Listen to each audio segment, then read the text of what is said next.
Okay, welcome to the first ever episode of 2 AM Talkies. I'm your host, Josh Tran. And I'm Hisham Ahmed. And yeah, I'm pretty excited to start this thing. I guess we should explain what this podcast is going to be. Um, we called it 2 AM Talkies because within our friend group, we noticed that a lot of our deepest conversations happened at 2 a.m. during demon hours. So we kind of wanted to recreate that in a podcast form for all of you guys to hear. Yeah, to be fair, I mean, it's not even like a 2 a.m. thing. It's like 5 a.m., 6 a.m. sometimes, but Right. 2 a.m. I think, is like a time that's at least doable or we're still functioning. Yeah. We are recording this at 2 a.m., but we probably won't be recording all of them at 2 a.m. This is just a bit of a special treat for you guys. On a normal basis, we're gonna have guests as well, but I think for the first one, it's just gonna be me and Hisham, so you guys can get to know us a little bit better. And then for all the other episodes, we'll try to have a different guest each time. Hopefully, we can pick apart every single person's brain that we get on. Right, Bring right. in some more deeper questions for this episode. I think we want to keep it a little bit lighter and not go into the deeper questions that we have in store. So if you want to see those, then you'll see on the future episodes. Right, right, right. So the way each episode is going to work is we actually have a huge Google Sheets full of a bunch of questions of different types. We categorize them to three levels. Level one questions are kind of like surface level icebreaker questions, something you might ask to somebody you've never met before. Level two gets a little bit more personal, but it's still not super hard hitting. But level three, those questions are the tough ones. You gotta search deep within yourself to find your answers for those, and those are going to be saved for the end of most episodes. Yeah. Hisham, do you have anything to add before we get started? No, I don't think so. We can go straight for it. All right. Nice, nice. So here's a nice, easy level one question. What is your favorite color, or what are some of your favorite colors? I would say probably something along the lines of like, honestly, I think like more than favorite color, it's like color scheme kind of things for me. Like the whole like black and gold looks really good together for stuff rather than just like maybe black by itself or gold I see. on its I own. like Kleinnote colors. Yeah, actually, Conduct colors were dope. Which, for reference for those of you who don't know, is Josh's high school, old high school. Uh, I think like red and black look really good together. But I guess if you had to like single out a color, it'd be like darker red, not Dark red. maroon. Not maroon. Yeah, Yeah, but I'm like not a fan of dark maroon red. either. Is that a pot shot? No, no, no. I don't flame. I think for me, my favorite color has. I'm pretty sure it's always been blue, but mostly because there are a lot of different kinds of blue. I think my favorite shades are like a dark navy blue or like an electric blue. Because I remember when I was a kid, I went to vacation Bible school in the summer. And when we did anything that required, like any crafts that required any coloring, like markers, I would always pick the electric blue because I just thought it looked nice. I do know I had a least favorite color because I watched Harry Potter when I was little, and all the Slytherin guys were so mean in the movies, and so I just hated the color green because it would remind me of them. Wait, so like your only like hatred towards the color came from Harry Potter movies? Yeah, and if anything was green, I just thought like, oh, that's Slytherin, that's the bad guy, so green must be bad. I feel like most of the time with like other media and stuff like that, it's like red is associated with evil, though. No, Yeah, usually, but I but don't like know. when I you watch think like other media, like you didn't like that didn't influence you at all. It was only like well, I think it's Slytherin, because Harry like Potter. that's like their character trait, like they're part of Slytherin, and normally when green is a good thing, it means it's like a green light means go. It's a different context. It's not about like people. Well, but like even like green, let's say, like can get associated with like nature and stuff like that a lot. I feel like in media. Yeah, well, I don't like nature either. I hate going outside. Wait, but you go for like walks all the time. Yeah, I go for walks on campus, surrounded by a bunch of buildings. What about like Meyer Park and stuff when we would walk Oh, around? I mean, I guess that's more now though. I think I've grown to appreciate nature much more now. But I know before, when I was a kid, I hated going outside, especially because I did swim, and we'd have to, camp out outside on the grass, and there were just ants and stickers everywhere. Can't walk anywhere barefoot, and the mosquitoes, really big problem in Houston. Yeah, I just like being inside, being comfortable, air conditioning. But then that changed when you got older, and now you're like, fuck air conditioning.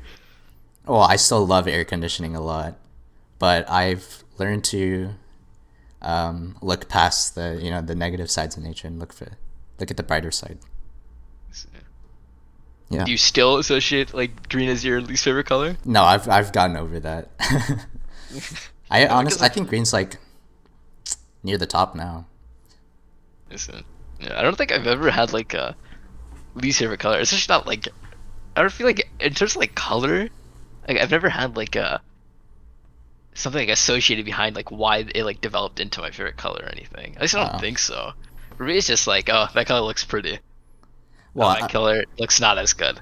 if I were to pick a color that I hate now, it would probably be maroon because it looks like dried blood. That's all I can think about when I see maroon. Because what else? What else in nature is maroon, other than like maybe rust? Is rust even maroon? I feel like like rust is like a burnt orange. No. Hey, not burnt orange. Yeah, I'm just Hey, saying, come isn't on. it? Okay, well, even if it's not rust, like dried blood is maroon, Yeah. Okay. and that's gross. All Yeah, I right, guess there is really nothing in nature that's like maroon colored. Yeah. all right. You want to pick the next question? Yeah. Oh, let's see. Let's see. Favorite classes. Favorite classes? This is your pick, I think, too. No. I think so. Yeah. Yeah. I've always liked my math classes. Well, let's see. Yeah, I think math is nice because there's always a right answer, like one unambiguous right answer. Because when there are classes like English or history, when you have to write papers, it's so subjective.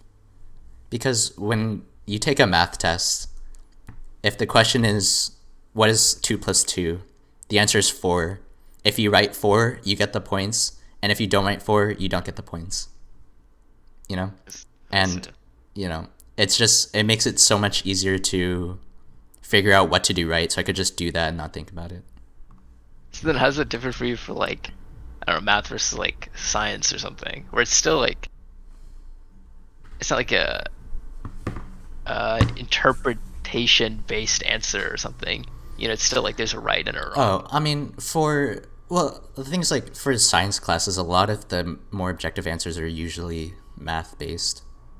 But I guess But I what don't I think it's liked 100% about true, right? Like biology is like, it's still yeah, I not like guess. interpretation or something, but it's not like numerical. Well, the other thing I like about math is that a lot of the times it feels like I'm solving a puzzle when I'm doing the questions, and Uh, I really like the feeling of solving the puzzle.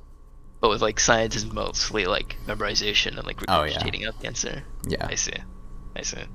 Yeah, I think for me, I don't think I've ever like, at least not in terms of like core classes of like English, history, math, science, like nothing ever like really stuck out to me in the sense of like, oh man, like I really like this course or I really like that. I think like looking back, probably the most fun I had taking a class, it was like maybe my robotics class back in high school, where like I think the reason I enjoyed that class so much was because it was a lot more like hands on, where I felt like I was doing something that like yielded a result of like something like tangible. you know, like Yeah. making the robot work and like coding it was like enjoyable because I could see progression rather than I feel like maybe part of it is just like how I would see school as well, but to me it was like I didn't have an interest in those subjects and I didn't care about learning the information and I was like, oh, I'm doing it because I kind of have to. And like I'm not saying like I hated all those subjects, but I don't think I like enjoyed them to like point where I'm like, oh yeah, like this is like my favorite class or something. And Mm. so I think it's only really that robotics class that really stuck out as like, oh, like I enjoyed taking that class. Kind of sucked that it was like a 5.0 class though back in high school. It wasn't like a pre-AP class where I got the like advanced grade points and stuff for it. Yeah. I mean, I might be like a bit of a weirdo math major for this, but I liked calculus for like a similar reason, because a lot of like the stuff before calculus is very abstract. Like, oh, this function, like, oh, this one goes off to infinity, and the range is like negative infinity to positive infinity, stuff like that. And it's just like pure numbers and abstract math.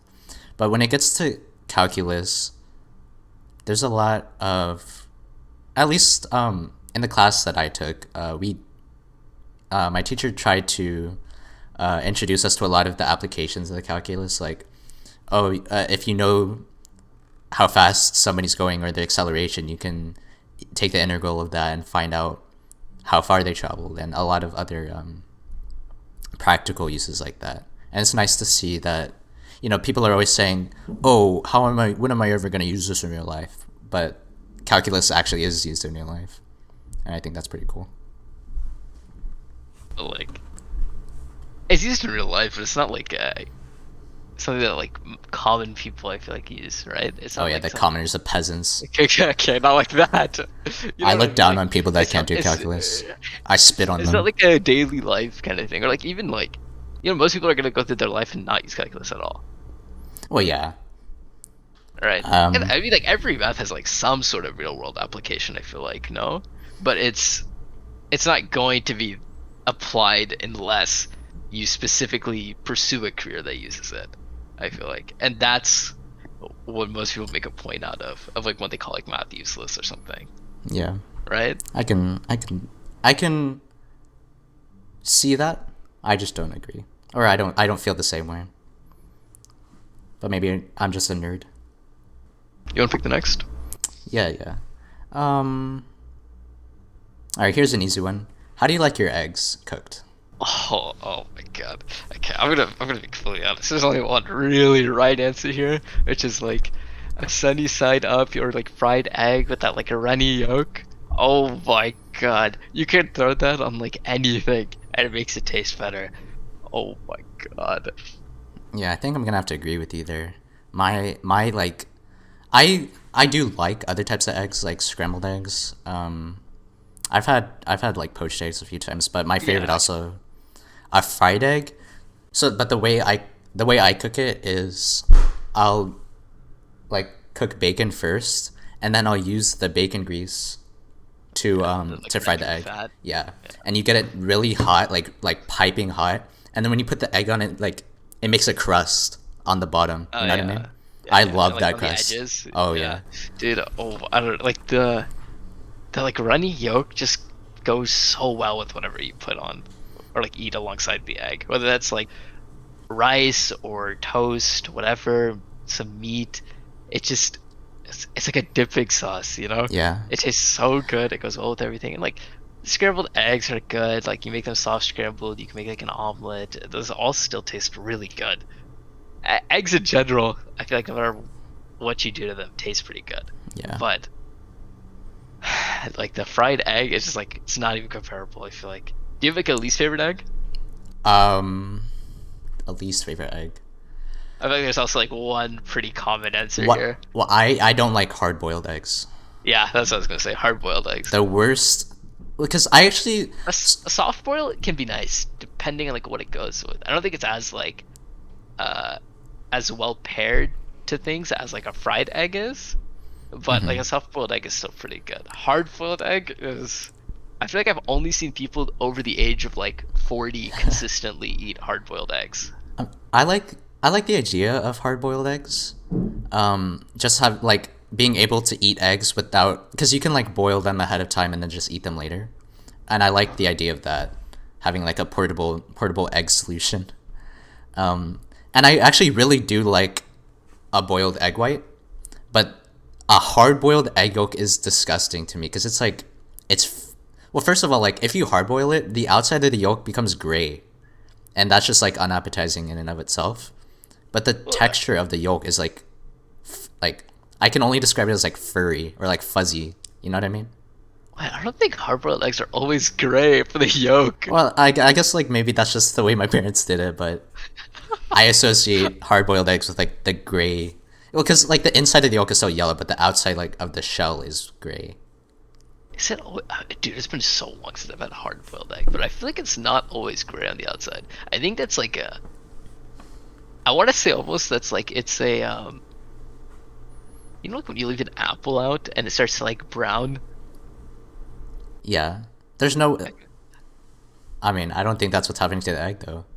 Is it not like when you leave it out that it becomes like gray color? I don't know. It might be.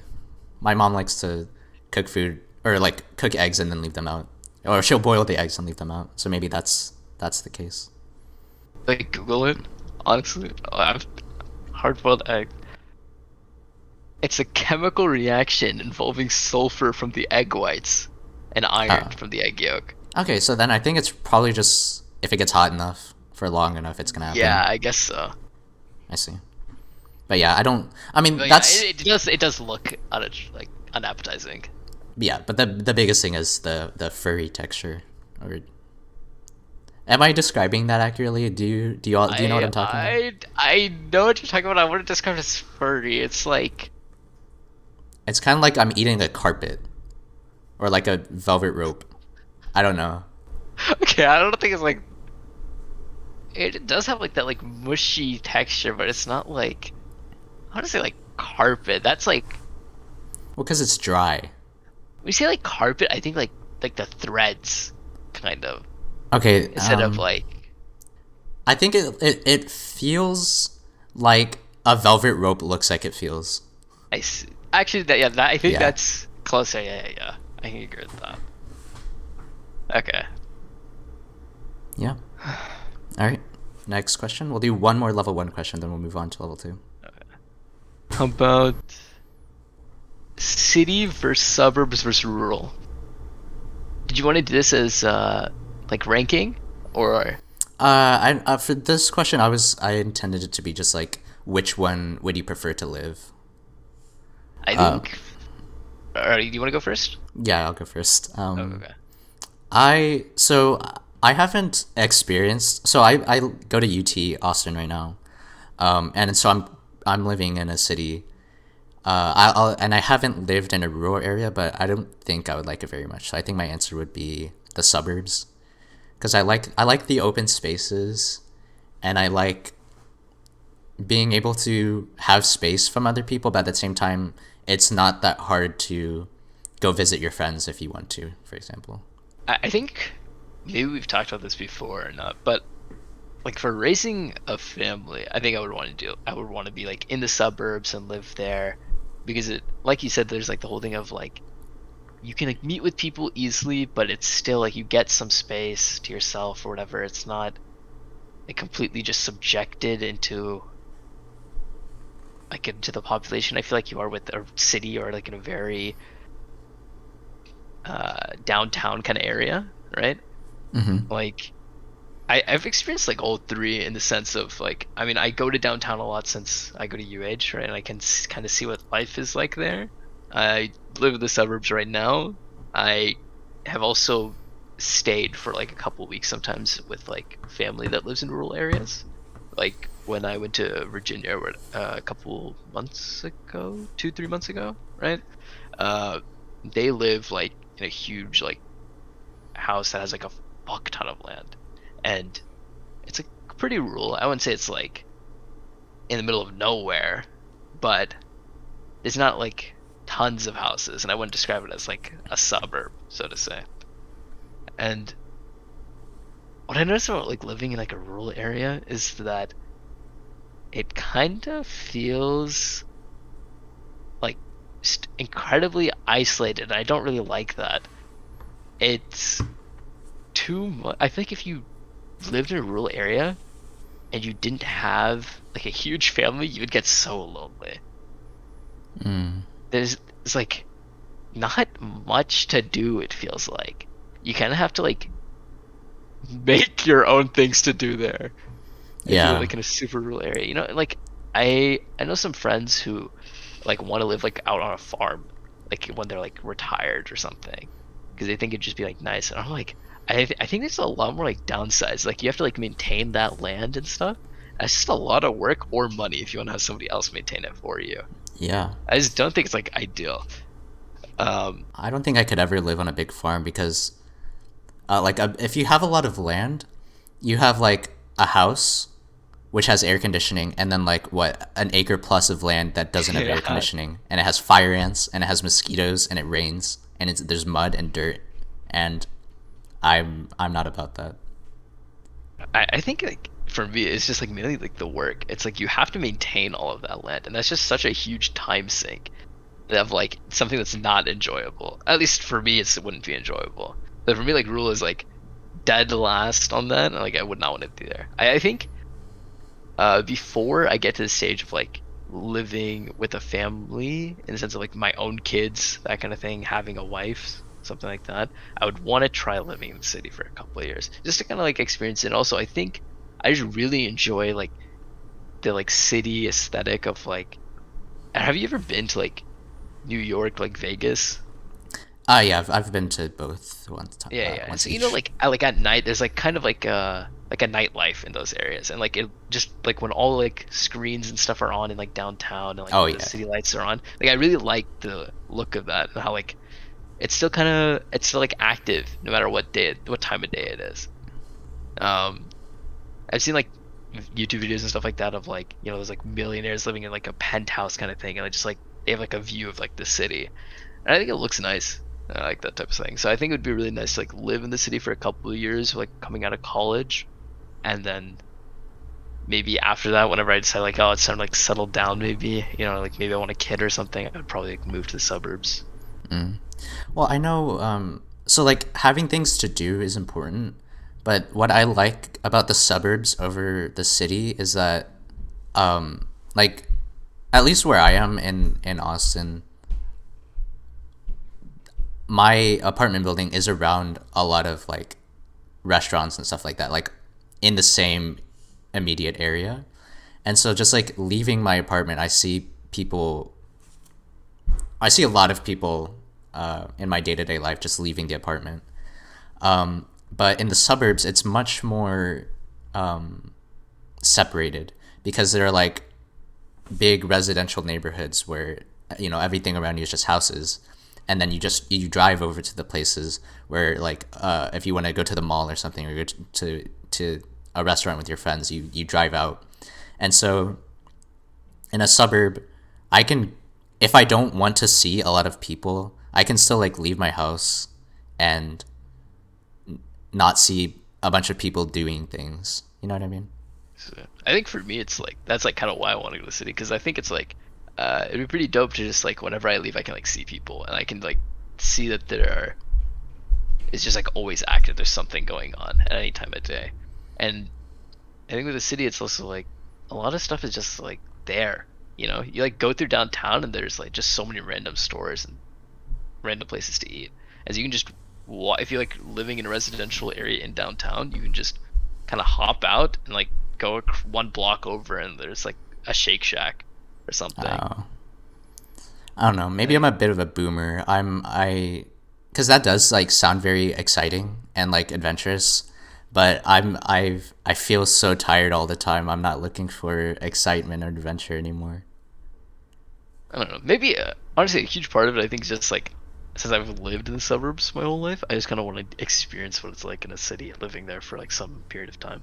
But I do think like I would get tired of adventure. Like that thing where It's kind of like when you buy like a skin for a game, right? Like it like looks really cool, you enjoy it like when you first get it, and then like eventually it just kind of feels the same as like having the base skin or whatever. Oh yeah.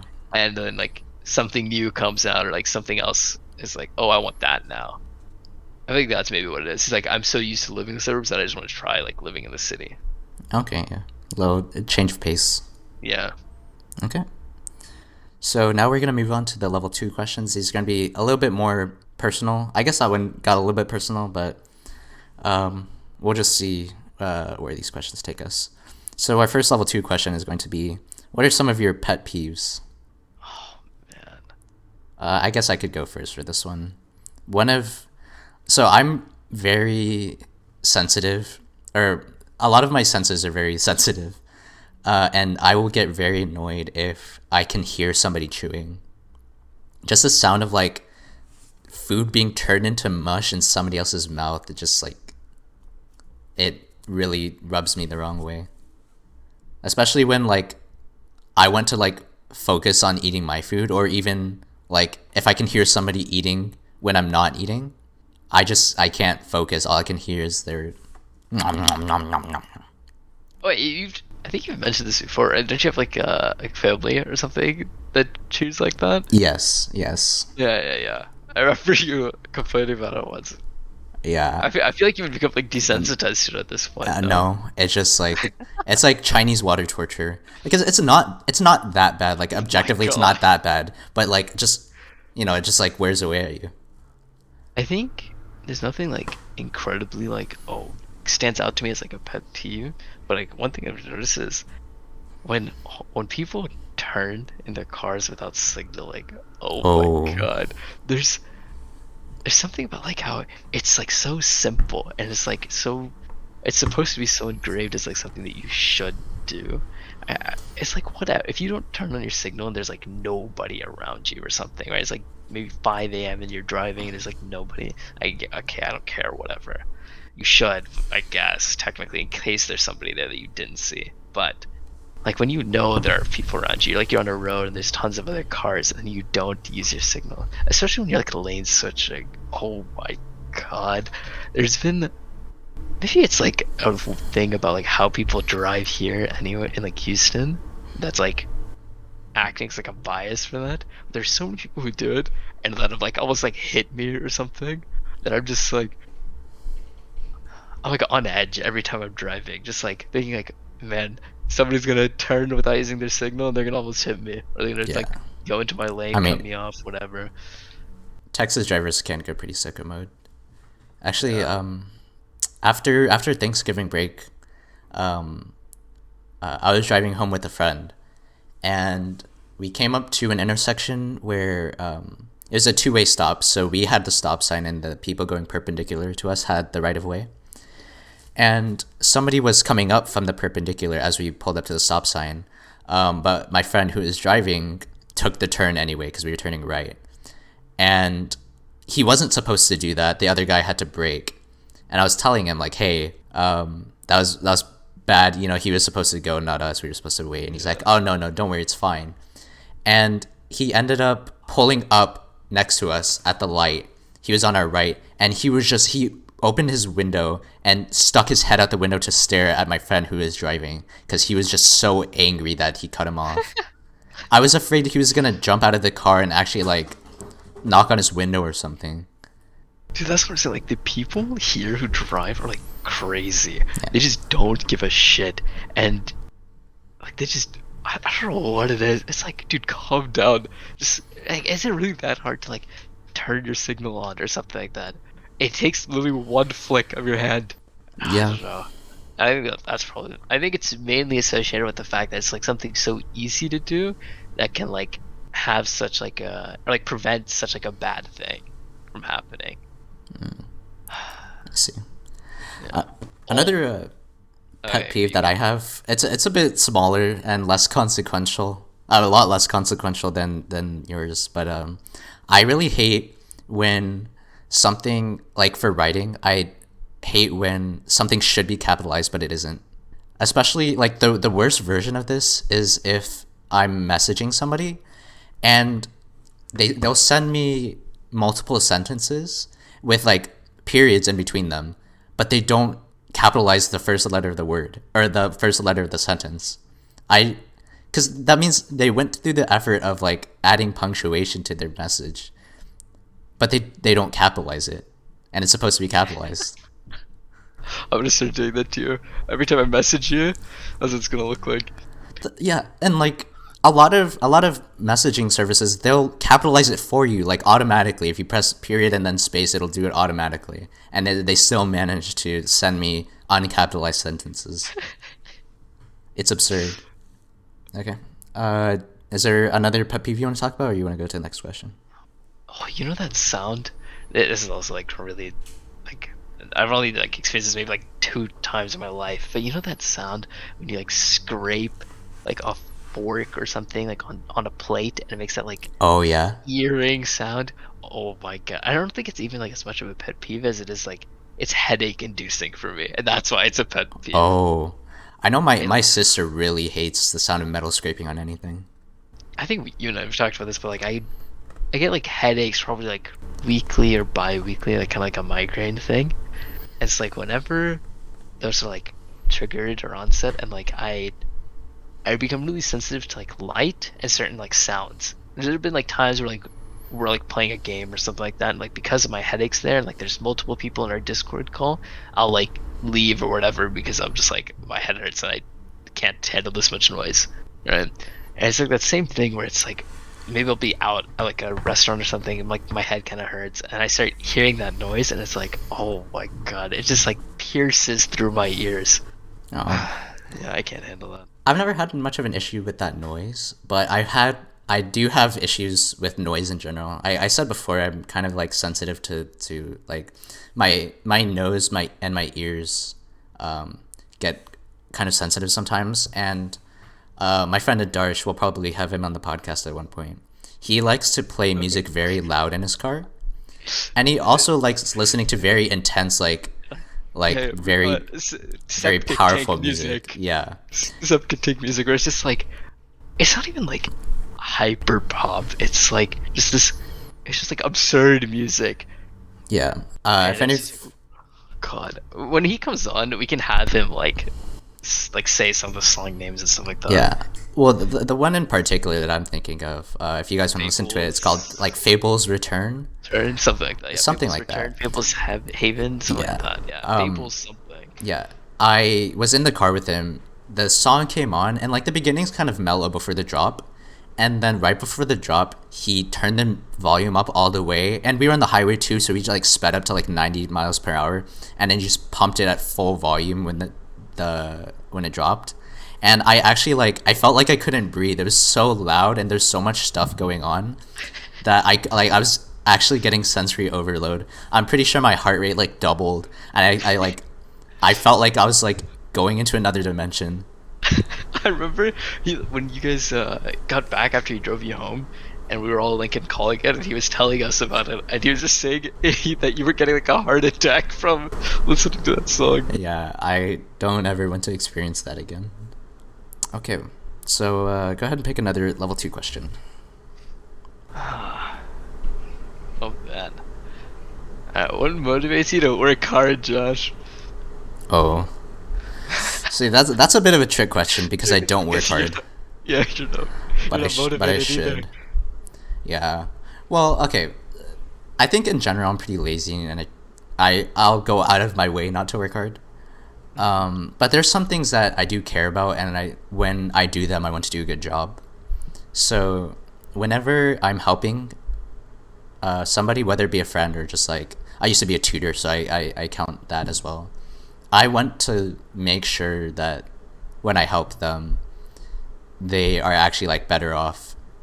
Like especially when it comes to tutoring, a lot of the times people, because I tutored math, and people would be satisfied after finishing a worksheet. Like they'll come into the tutoring center, and we'd give them some worksheets to do, and then when they might not get it at first, I'll help them out a little bit, but they'll just be satisfied by finishing the worksheet and not like understanding it. So I guess in that way, I'm motivated to like make sure that not only can they do this worksheet, but they can do any worksheet on this topic that they might get in the future. You know, I really want them to. You want them to learn, not just like get the answer, Yeah. and then like not be able to do it on their own. Right. I want to make sure, and I want to make sure.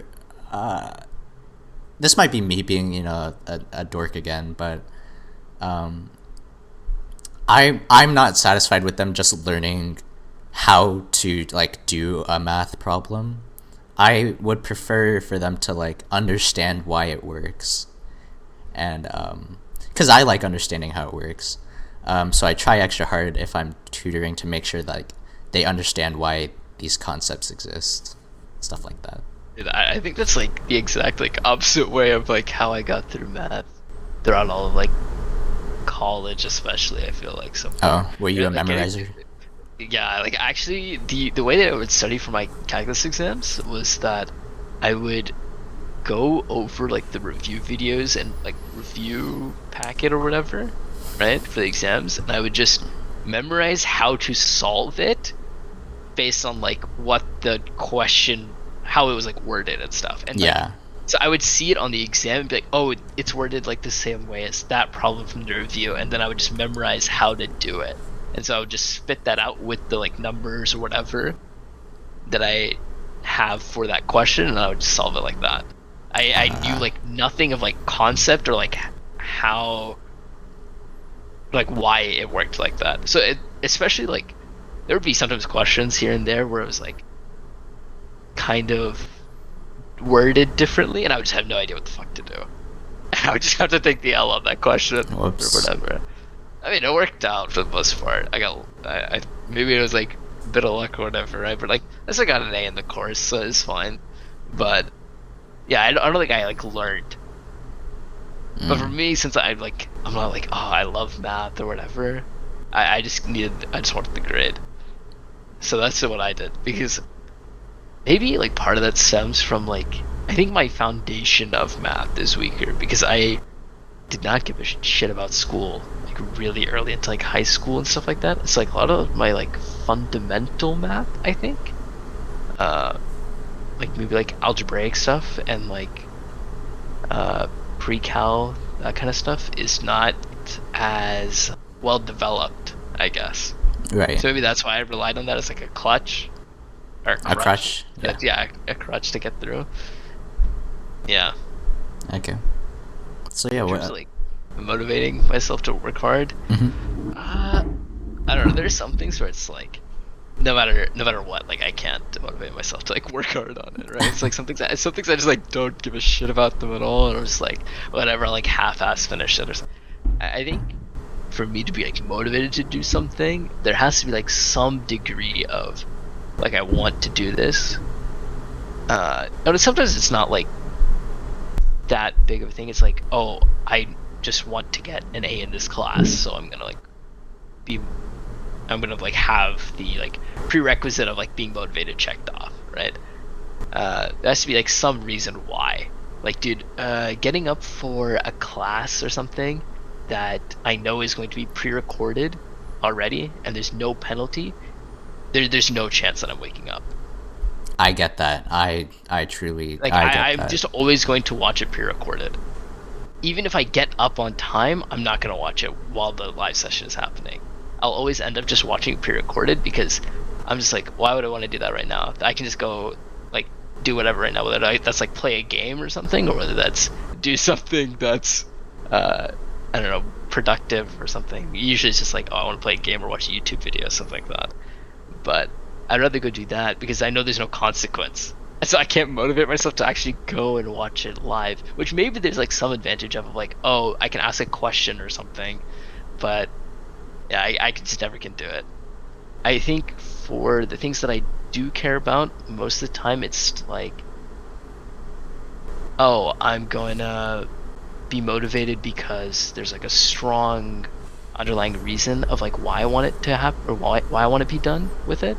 Like sometimes I want to get this done because it's gonna like help a friend out or something, or I want to get this done because it's gonna like yield me money. I don't know. if there's something like I feel like, oh, there's something good that I get out of this, so it makes me feel good. That's usually where I'm like, oh, okay, and I'll be like really motivated to do this, like get through it, and like be more willing to put effort into it. I see. Yeah. Okay. So we're hitting the 40-minute mark here. I think when we have our guests on, we'll try to shoot for maybe around an hour. But since this is just you and me, I think we're gonna go ahead and move on to the last question. Yeah. Which I think we're gonna keep as level 2, right? We're not gonna do level 3.